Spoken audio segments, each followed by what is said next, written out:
Hello दोस्तों, इस औरत को लोगों ने डूबने के लिए क्यों छोड़ दिया था? कमीने लोग। वैसे ऐसा नहीं है। और दोस्तों, क्या आप जानते हैं कि भारत में पहली रेल कब और कहां से कहां तक चली थी? साथ ही मोबाइल के चार्जर पर छपे हुए इन सिंबल्स का क्या मतलब होता है?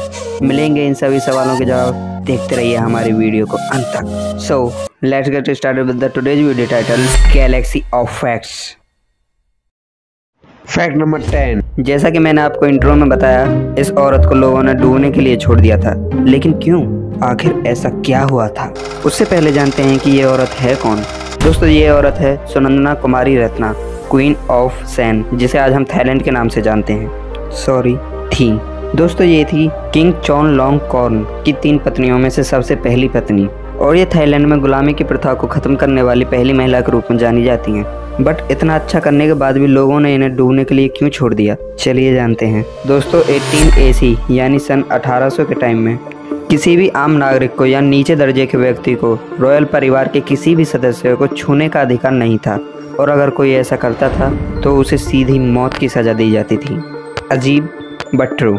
और इसीलिए 1880 में जब 19 वर्ष की सुनंदा जी अपनी 2 साल की बेटी प्रिंसेस कन्नाभोर्न बेजारत्ना के साथ एक टूर पर आई थी, और जब चाओ फ्राया रिवर को, जो कि थाईलैंड की सबसे गहरी और बड़ी नदियों में से एक है, पार करते समय जब इनकी बोट एक बड़ी बोट से टकरा गई और ये डूबने लगी, तब उनका कोई भी सैनिक उन्हें बचाने के लिए नहीं आया, क्योंकि उन्हें डर था कि अगर वो उन्हें छुएंगे तो उन्हें सीधे मौत की सज़ा दी जाएगी।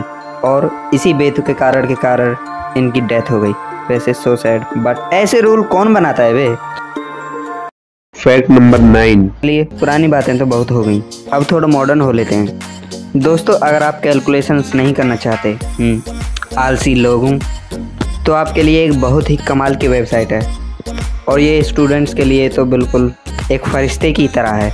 तो मेहरबान कदरदान साहिबान, मैं आपके लिए पेश करता हूँ कैलकुलेशंस का समाधान, wolframealpha.com। दोस्तों, यहाँ पर मिलेगा हर कैलकुलेशन का जवाब। दोस्तों, यहाँ पर आपको मैथ, केमिस्ट्री, फिजिक्स, इंजीनियरिंग सब तरह की कैलकुलेशंस का जवाब मिलेगा। तो जाइए आलसी बनिए, मेरा मतलब है कैलकुलेशंस कीजिए। वैसे कैलकुलेशंस तो ख़त्म हो गई, अब बारी है कॉपी और पेस्ट करने की। दोस्तों, अगर आप भी हैं परेशान, किसी फ़ोटो से टेक्स्ट करना है कॉपी और लाना है उसे अपने काम, तो मेंशन नोट आपका भाई है ना। दोस्तों, ये ट्रिक तो बहुत छोटी सी है, लेकिन क्या पता आपकी इससे बहुत बड़ी मदद हो जाए। इससे आप हैंड राइटिंग को भी बड़ी आसानी से नोट्स में बदल सकते हैं। आप इससे हैंड राइटिंग से भी टेक्स्ट कॉपी कर सकते हैं। तो दोस्तों, इसमें करना ज़्यादा कुछ नहीं है, बस आपको अपने गूगल फोटोज़ में अगर इंस्टॉल है तो ठीक है, वरना आप इंस्टॉल कर सकते हैं। किसी भी फ़ोटो को ओपन करना है और फिर नीचे दिए गए इस तरह के लेंस के आइकन पर क्लिक करना है, और फिर टेक्स्ट पर क्लिक करना है। यहाँ से आप टेक्स्ट को सिलेक्ट करके उसे बड़ी ही आसानी से कॉपी कर सकते हैं। तो भाई लोग, कैसी लगी ये ट्रिक कमेंट में ज़रूर बताइएगा, और अगर आपको ये ट्रिक पहले से ही पता थी तो कमेंट में वेस्टेड लिखिएगा। Fact number 8। इतनी कैलकुलेशंस करने के बाद दोस्तों, आप थक तो जरूर गए होंगे, तो आपकी थकान मिटाने के लिए हाजिर है चाय। बट इससे पहले मुझे बताइएगा, चाय को हिंदी में क्या कहते हैं? मैं शुद्ध हिंदी की बात कर रहा हूँ। तो क्या चाय हिंदी वर्ड नहीं है? इसका आंसर है बिल्कुल नहीं। दोस्तों, चाय शब्द टी का चाइनीज वर्जन है, यानी चाइना में टी को ही चाय कहते हैं, इंग्लिश टू चाइनीज। और शुद्ध हिंदी चाय को दूध जल मिश्रित शर्करा युक्त पर्वतीय बूटी कहते हैं। नाउ आई थिंक चाय इज बेटर। वैसे अगर आपने चाय पी ली है तो आपके अंदर एनर्जी तो जरूर आ गई होगी। तो चलिए कुछ खेलने चलते हैं। क्या खेलें? चलिए क्रिकेट खेलते हैं। तो समझ ही गए होंगे आप क्रिकेट को हिंदी में क्या कहते हैं। चलिए मैं ही बताता हूँ। दोस्तों, क्रिकेट को हिंदी में गोल गट्टम लक्कड़ बग्गम दे दनादन प्रतियोगिता है। Now I think again cricket is better. वैसे अगर इसे हिंदी में कहना ही है तो हम तो बैट बॉल ही कहेंगे। Fact number 7। 2G, 3G, 4G में G का मतलब जनरेशन होता है, लेकिन दोस्तों, क्या आप जानते हैं कि 1G है ही नहीं? आपने 1G का नाम बहुत ही कम सुना होगा या सुना ही नहीं होगा, लेकिन ऐसा क्यों? दोस्तों, इसका कारण है, जब सबसे पहली बार मोबाइल आए थे तब उनमें इंटरनेट की सुविधा नहीं थी। 2G, 3G और 4G इंटरनेट की जनरेशन है, लेकिन 1G में सिर्फ कॉलिंग की सुविधा थी। Fact number 6। वैसे 1G बहुत पुराना था, और इसीलिए उसी पुराने समय में से मैं आपके लिए ढूंढ कर लाया हूँ ये गजब फैक्ट। इससे आपकी इंडिया की हिस्ट्री की नॉलेज ज़रूर बढ़ेगी।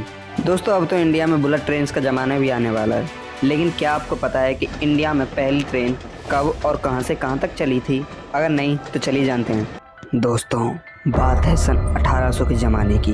16 अप्रैल 1853, जब ब्रिटिश गवर्नमेंट को इंडिया में अपना सामान एक जगह से दूसरे जगह ढोने के लिए बहुत परेशानी हो रही थी, तब उन्होंने सोचा कि क्यों ना इंडिया में ही ट्रेन लाई जाए। ब्रिटिश गवर्नमेंट ने इंडिया में ट्रेन स्टार्ट करने के लिए 3 भाप के इंजन मंगवाए और इस तरह दोस्तों 16 अप्रैल 1853 को पहली बार बोरी बंदर यानी छत्रपति शिवाजी टर्मिनल से ठाणे तक पहली रेल चली, जिसकी दूरी 34 किलोमीटर थी। और फिर आज़ादी के बाद सन 1950 में इंडियन रेलवे का राष्ट्रीयकरण हो गया। और साथ ही दोस्तों आपको बता दूं, इंडिया में पहली मेट्रो ट्रेन 1984 में कोलकाता में चली थी।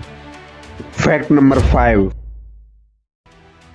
तो चलिए अब जानते हैं इंडियन डिफेंस सिस्टम के सबसे ताकतवर जेट के बारे में, जो है राफेल। इसकी speed averagely 2000 kilometre per hour तक होती है और इसकी top speed 2500 kilometre per hour तक भी हो सकती है। और साथ ही में इसमें लगी मिसाइल्स हवा से जमीन पर 600 किलोमीटर निशाना लगा सकती हैं। दोस्तों, राफेल जेट एक बार के फ्यूल में 24,500 किलो वजन को लेकर 60 घंटों तक उड़ सकता है। अमेजिंग। दोस्तों, राफेल जेट में 2 इंजन लगे होते हैं, जिनकी सहायता से वह 1 मिनट में ही 60,000 फीट तक की ऊंचाई तक उड़ सकता है। और दोस्तों, इसकी फ्यूल कैपेसिटी 9.4 टन इंटरनल और 4 टन एक्सटर्नल है। Fact number 4। दोस्तों, ईमेल का यूज़ तो हम सभी करते हैं, लेकिन क्या आपको पता है कि ईमेल का इन्वेंशन किसने किया था? दरअसल दोस्तों, ईमेल का इन्वेंशन किसी फॉरेनर ने नहीं बल्कि एक 14 वर्षीय इंडियन लड़के शिव अयाद राय ने 1978 में किया था।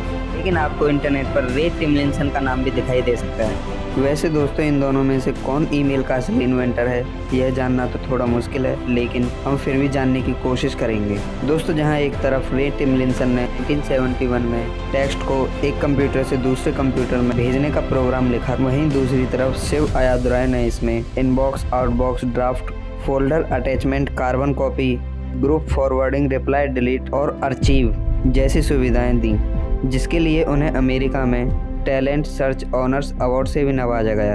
और बाद में उन्हीं की प्रोसेस को अपनाया गया, क्योंकि दोस्तों सिर्फ टेक्स्ट भेजना ईमेल नहीं हो सकता। Fact number 3। दोस्तों, अब मैं जो आपको इन्फॉर्मेशन बताने जा रहा हूँ उस टेक्नोलॉजी में PhD हासिल कर लोगे। वैसे आई एम जोकिंग, बट दोस्तों ये बहुत काम की इन्फॉर्मेशन है। दोस्तों, आप सभी के घर में चार्जर तो होंगे ही और उन पर आपने ये सिंबल्स भी देखे होंगे। तो इन सिंबल्स का क्या मतलब है, आइए जानते हैं। Dustbin symbol. दोस्तों, इस सिंबल का मतलब होता है कि आप चार्जर को डस्टबिन में ना फेंकें, क्योंकि चार्जर में कई तरह के हानिकारक एलिमेंट्स का इस्तेमाल किया जाता है और इसमें केमिकल्स का भी उपयोग किया जाता है, जो हमारे एनवायरनमेंट के लिए हार्मफुल हो सकते हैं। Number 2, home symbol. दोस्तों, इस सिंबल का मतलब होता है कि आप इस चार्जर को सिर्फ घर पर इस्तेमाल कर सकते हैं या फिर 220 से लेकर 240 वॉट पावर तक की इलेक्ट्रिसिटी पर ही उपयोग कर सकते हैं। अगर आप इससे ज़्यादा इलेक्ट्रिसिटी पर उपयोग करेंगे तो चार्जर में आग लगने या फिर उसके शॉर्ट सर्किट होने का खतरा रहता है। Number 3, V symbol. दोस्तों, ये कोई वी सिंबल नहीं है, ये रोमन अंक में 5 लिखा हुआ है। इसका मतलब होता है कि चार्जर कितना एफिशिएंट है। ये चार्जर एफिशिएंसी लेवल को दर्शाता है। दोस्तों, ये बताता है कि आप में कितनी भी वॉट की बिजली, चार्जर सिर्फ उतनी ही इलेक्ट्रिसिटी प्रोड्यूस करेगा जितनी फ़ोन के लिए हार्मफुल ना हो। और वैसे कुछ चार्जर पर ये IV भी होता है। Number 4, certification symbol. दोस्तों, ये एक सर्टिफिकेशन सिंबल, इससे आपको पता चलता है कि चार्जर सभी सेफ्टी और क्वालिटी प्रोसेस से गुजरा हुआ है। अगर ये सेफ्टी सिंबल आपके चार्जर पर है तो आप अपने चार्जर पर ट्रस्ट कर सकते हैं, क्योंकि ये चार्जर सभी टेस्ट से होकर गुजरा हुआ है। नंबर 5, दी डबल स्क्वायर सिंबल। दोस्तों, ये एक सेफ्टी सिंबल होता है। इसका मतलब होता है कि आपका चार्जर डबल लेयर से प्रोटेक्टेड है, इससे आपको शॉक नहीं लगेगा। Fact number 2। दोस्तों, आप जब भी कॉल करते होंगे आपने देखा होगा कि कॉल से पहले +91 लिखा हुआ आता है। ये क्या है और ये इंडिया को कैसे मिला, चलिए जानते हैं। दोस्तों, ये एक कंट्री कोड है और ये 1950 में इंटरनेशनल टेलीकम्युनिकेशन यूनियन द्वारा सभी कंट्रीज़ को दिया गया है। और इंडिया को 91 इसलिए मिला क्योंकि ITU यानी इंटरनेशनल टेलीकम्युनिकेशन यूनियन ने पूरी दुनिया को 9 जोन्स में बांटा हुआ है और इंडिया 9th जोन में ही आता है। और अगर बात करें प्लस सिंबल की तो ये एक IDD यानी इंटरनेशनल डायरेक्ट डायलिंग सिंबल है। इसे इंटरनेशनल सब्सक्राइबर डायलिंग भी कहते हैं, जो एक कंट्री को दूसरी कंट्री से जोड़ता है। और इसी प्लस सिंबल के कारण हम इंटरनेशनल कॉल कर पाते हैं। अगर आप प्लस नहीं लगाएंगे तो आप इंटरनेशनल कॉलिंग नहीं कर पाएंगे। Fact number 1। दोस्तों, क्या आप जानते हैं कि टेलीफोन का इन्वेंशन करने वाले अलेक्जेंडर ग्राहम बेल ने अपने माता पिता को कभी कॉल ही नहीं किया था।